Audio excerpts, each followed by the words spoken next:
You're listening to Marketing Spark, the podcast that delivers insight, tools, and tips from marketers and entrepreneurs in the trenches in 20 minutes or less. In a marketing world increasingly dominated by data, branding still matters. Karen O'Mahony, the CEO and founder of Brandlucent in Montreal, heads up a strategic branding agency that works with B2B tech companies to harness the power of their authentic brand. Welcome to Marketing Spark. Hi, Mark. Thanks for having me. As I said off the top, in a B2B world dominated by data, I'm curious about your thoughts on the state of branding. How much of a focus are B2B companies putting on branding these days, given the fact that there's so much noise, there's so much content, there's so much social media out there? Well, I actually find that a lot of people really have honed in on their brand, and because of that, right? Because of all the noise, really. And what we see in a lot of companies is that they're really starting to focus in on back to the core, back to what really makes them different. When you think about brand, it's a company's DNA. It's impacting like sales and marketing, but also obviously has its place in leadership and decision making and direction. So for a lot of people, it's coming back to what do I want my company to be? Where is my company direction taking me? And how does that affect all of our teams? So everything from product teams to development to HR operations, the whole company. And so from that point of view, we find that a lot of B2B companies are coming back to their brand and really starting to think about it a lot more to say, okay, well, we have the power in our hands to really wield this company and adapt to whatever landscape comes up. But now we want to see where we want to take this and where our vision is going to go. So before we move forward, let's take a step back to why are brands coming back to the brand? I mean, it strikes me as a brand person myself, is that brand is always important. Brand should always be part of what you do and how you position yourself. Why are they coming back? What does that mean? Does that mean they didn't pay attention to brand? They were focused on other things? Maybe provide a little bit of context. Yeah, for sure. So I think what it is a lot of the time, it's people are thinking about their brand as one and done, right? So it's like a lot of the time they will think about doing a brand strategy, for example, and they'll say, oh, we've done it like a while back. And they're like, that's been fine, right? It's kept us going so far. It's kept us going for the last few years. And they take that and you can bring out a lot of these brand strategies and messages through marketing, through content, through all of the ways that you're engaging. But the thing is, what they have been noticing over time is as the company grows, as it changes, it's now time to refocus and say, okay, well, we've changed, we've grown. We've started to open to new markets. We've started to look at different directions. And that's where it's coming back to the brand strategy, I would say. Not necessarily, maybe I should explain that. It's coming back to a brand strategy to see where next, right? So it's keeping that focus on a point in the future. The minute the point in the future is suddenly behind you, you should have done your brand strategy again, right? So it's like that idea of like keeping it ahead of you so that you can continue to have it as your North Star. So how do brands not adopt the one and done or our brand is written in stone approach? Because, as you know, well, I'm being immersed in this, brand is very fluid. It's very dynamic. Mm-hmm. It evolves over time and it can evolve very quickly. So you always have to be on top of it to make sure that your brand is relevant, it resonates, and it's aligned with the way that people are thinking and talking and acting. From your perspective, how do brands make sure that they're always being brand focused? They're always making sure that their brand is fresh and up to date. Yeah, so I mean, from our point of view, it's coming from that central core, right? So it's coming from that central leadership team and moving out from there.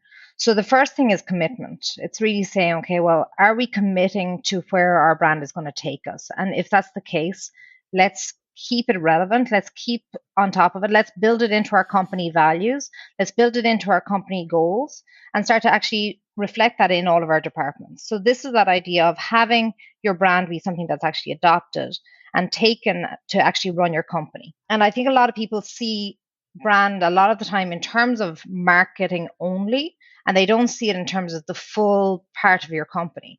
So when the marketing and the messages around marketing can adapt as long as they're still on brand, right? You can have campaigns that are about different things as long as they are within the brand DNA itself, right? So they don't go against the brand values, they don't go against the company mission, they don't go against the company purpose. However, what we don't see a lot of the time is maybe people adopting the brand across their companies. And that's something that we try to help people to do, which is to build in those company goals for each department around the actual brand itself. So it's the adoption and the actual usage of the brand in an everyday sense. And that's how you keep it relevant, one, to the employees, but also to everyone you work with. Because again, if your employees understand the brand, they're living it as well, right? So if you imagine you're an operations person, you understand the brand, you live the brand, you talk about the brand, you work with your teams, and you operate within the brand structure. Now, every time you work with a client, for example, you're going to bring that same dynamic, you're going to bring that same element of the brand with you. So that experience translates across how we work every day as well.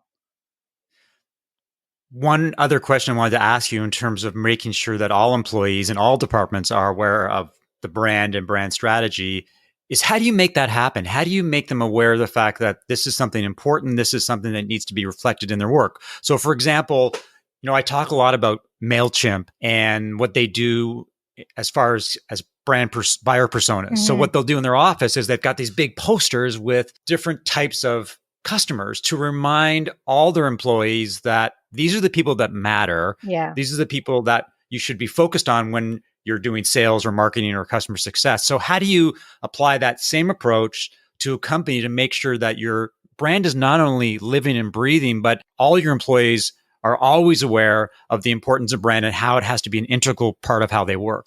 Yeah, and MailChimp is a great example. I really like MailChimp's brand, and anytime I've ever gone to an event where they've had experiential booths and stuff, it's always been fantastic. But yeah, so back to your question. Yeah, so if I think about it, it's like when we talk about your brand living across the whole company and reminding people of those things, we want that to come from the departments themselves. And how do you do that, right? So you get commitment from the top down, first of all. So there's no point in having, and I've done this in the past where, I was part of a branding exercise within a department, and we didn't have necessarily buy-in from the top levels of leadership. That's why we always work with leadership, because we want to make sure that whatever we commit to is something we can deliver on. So that's the first step, right? So we get commitment from the top first. Then from there, you want to build your team of brand ambassadors. And we do this in Brandlucent ourselves. We have like a one-day workshop that we take people through. Now, you have to remember that when your brand changes, and even a slight change in your brand can have a huge effect on the employees, right? So it's going to say, okay, well, I thought we were about this stuff, and now we're kind of slightly changing direction, or how does that impact my job? So there's a lot of change management that goes into that. And you're basically trying to understand who's on board, how can we convert those people into brand ambassadors from a point of view so that they are engaged and that they can adopt it. So from there, right, so you're kind of getting this idea of like, okay, you're helping them understand it, you're helping them see how it's relevant, you're helping them see why we're doing the things that we're doing throughout this workshop, or however you want to create your brand ambassadors. And then from there, you want them to build their own goals for their own departments that are relevant to them. For sure, having those, buyer personas around the office and all of that stuff. Obviously, COVID is changing that now, but having things that are relevant, having your values somewhere visible, having your mission somewhere visible, having your vision, talking about things a lot, but then having each department actually come up with their own goals and saying, okay, well, how do I want to live this value, right? How do we want to reflect this company piece, this part of our brand in how we work, and have them see how that can translate. Because again, we can come in as branding experts and tell them, here are some examples. That's great. But at the same time, when it comes to the day-to-day, they are the experts in what they do. So now we want them to come up with ideas and to help nourish those ideas around how are they going to make the brand a reality for every stakeholder that they work with, every partner that they work with, every client that they work with. One of the questions that I've asked people on this podcast over the last, 8 months since COVID emerged is, how has their business or how have their clients changed post-COVID? And I don't know whether that's a relevant question anymore, given the fact this is the new reality. This is the world in which we operate. But have you seen a discernible difference in what your clients or what your new customers are doing now when it comes to brand versus what they were doing 9 months ago, a year ago? I think what we've noticed is actually, like, as I was saying, that there's been more of an interest actually to working on their brand and brand strategy. And the reason for that is I think it's that longer term vision, that longer term strategy. So I think at the beginning, what we saw was a little bit of a reaction. And typically, having gone through the last recession back in 2008 and remembering that and seeing the reaction people had, and then there was like a little bit of a shuffling around, and then everyone kind of came back to, okay, let's heads down, let's keep on track, right? Let's keep following our vision. So seeing that again now, it's like there was that little bit of a reaction, but then they came back to say, okay, well, we still have our long game, right? We still are playing the long-term strategy. Yes, we can work on tactics here and there to, to react to what's going on, but the long-term strategy needs to remain the same. Now we're taking into context what's happening, but again, for our clients in particular, we're working B2B tech. They've probably never been busier, a lot of them. So it's kind of a strange situation for them, for a lot of the companies who are out there working on, totally remotely, and they're using a lot of these B2B tech tools and products and services. They're seeing an uptake. Now, the other thing is what we've seen as a difference is that they're coming back to those grounding principles that I've said, right? So now we're seeing more of a focus on how do we keep our employees engaged, right? We're seeing a lot more of a focus on employer brand as well as, your external focused brand. And basically what it was, if you think about a lot of tech companies and they invest heavily in their offices and having these wonderful workspaces with, lots of stuff, suddenly we don't have that anymore. So it's really that time to reflect on, well, what is it about our company that makes us different? If we don't have all of those perks, if we don't have all of those things, what actually makes people want to work here? And, I've worked in amazing workspaces that had a lot of stuff, but if you don't like the work, you're not going to stay. So it's coming back to that core. We talk about authentic branding. It's what is actually different, not what we say is different. It's more about what is the real differences in terms of our brand. So I think it's actually been, I won't say a good thing because COVID has been horrible, but I would say for a lot of people, it's getting them to reshift and refocus on what's really important, where they really want to go, and how they really want to become these amazing companies that are changing the world. Now, in working with B2B companies over the last 12 years, many of them are very product centric. It's all about the tech. Mm. It's all about, a team of developers creating more and more features to make the software increasingly sticky and attractive and serving the needs of different types of users. What about some of the mistakes they make when it comes to brand? Because I don't think a lot of them, or I don't think enough of them, are focused on brand and brand positioning and brand storytelling for that matter. So from your experience, what are some of the mistakes that B2B companies are making when it comes to brand? What are the tools that they need to use or the approaches they need to use to realize that they are going in the wrong direction or they're not going in the right direction at all? The one part was like that thinking it's one and done, right? So that part of saying, okay, well, we worked on our brand strategy and we're delivering on that. It's like, yeah, but maybe things have changed, right? So your product has evolved. Like as you said, you've added all these new features. How has that changed your company direction, right? So maybe it was like a focus before. Let's say we're talking about a project management software. Maybe there was a huge focus before on like the time management, time tracking, and all of that, and now you're moving into the financials. Well, now you're giving different benefits to your clients. Now you're positioned in a different way to them. They're already experiencing a different brand from the brand you're communicating. So now we want to get your brand ahead of you again, right? So now we want to start to say your brand has changed, your brand has evolved, and let's go back to thinking about where's it going, right? So now just rather than in this world of like, okay, we want to pivot, we're going to add new features, we're going to move quickly, that's all great. But from a client perspective, I want to understand what you're becoming, right? So I want to understand where you're going to because I'm investing in you, right? It's not just when we buy software, we're not just investing in it for now, right? We're typically putting all our data into it. We're using it every day. We're getting more and more invested. So you want to see that the company direction makes sense for what you're going to need for your company direction. So I think a lot of the time we don't see people sharing that. We don't see them sharing, here's where we're going. We see a lot of, here's what we're doing, but we don't Right, see a lot right. of here's what we're going to become. And I think that's something that's often missing is that sharing of our own stories, our own client experience, our own journey as a company and what it's going to become.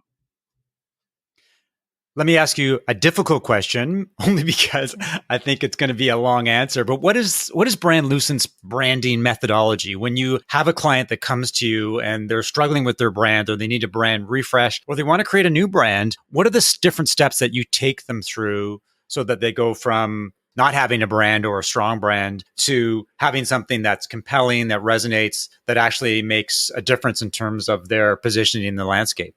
So we always start with our brand strategy, right? So that's really one of our major programs that we offer. And we do this in a very program centric way. We've created programs out of all of our services. And that's because we want to give people a finite amount of time. We're saying, okay, this is going to take this amount of time. It's going to cost this amount of money. And you know exactly what you're getting up front, which I think is something that a lot of companies don't do because they're saying, well, it depends. Well, I'm saying, well, I'm going to tell you that this definitely does cost this much and it definitely will take this amount of time. That's one thing that we wanted to commit to very early on because it gave people the right expectations up front. And I think when you're a service based business, a lot of the time, it can feel very much like, will it go deep enough and so on. We've built this program so that it actually has gotten better and better every time we've done it. And that's because we're learning from our clients as well as we go. So we're iterating, we're building new areas of the business because of what we're learning along the way. So that's our brand strategy program. Typically, then it's a very exploratory process. We work, as I said, with the leadership teams. We work with them and we collaborate. We take it away. We work on the creative side of things and we come back with our major brand strategies and roadmap. And from there, we can say, okay, well, here's our recommendations. Here's what you're going to need to be doing. Now, from there, you can take it any which way, depending on what the recommendations are. But we typically work in areas like brand identity, brand naming, and brand naming could be like many sub brands if you have different products. If there's areas that we need to go into in more detail, like let's say if you do have multiple sub brands or you do have several different products, you might have a brand strategy for each of them. Employer brand, which I've talked about quite a bit already, and obviously brand success to help them along the way. The idea here is that we really are learning from them, spending a lot of time with them at the beginning, especially to understand more about their products, their teams, how they work, what makes them different, how their processes work, how their approach works. Again, when we think about, as you were saying earlier, you're looking at a lot of product-based companies who are investing heavily in their product.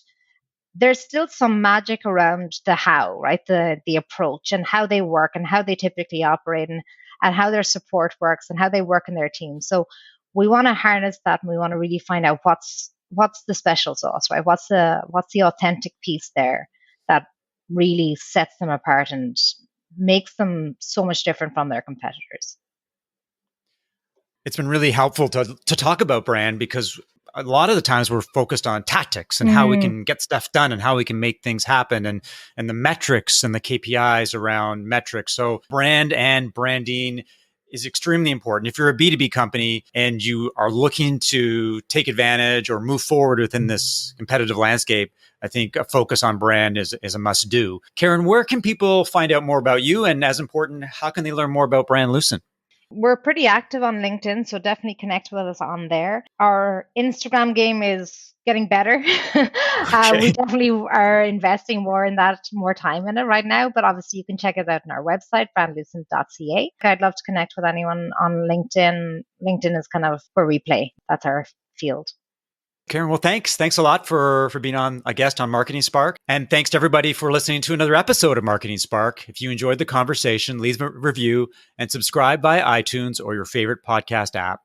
For show notes of today's conversation and information about Karen, visit marketingspark.co/blog. If you have questions, feedback, would like to suggest a guest, or want to learn more about how I help B2B companies as a fractional CMO, consultant, and advisor, visit marketingspark.co/contact. I'll talk to you next time.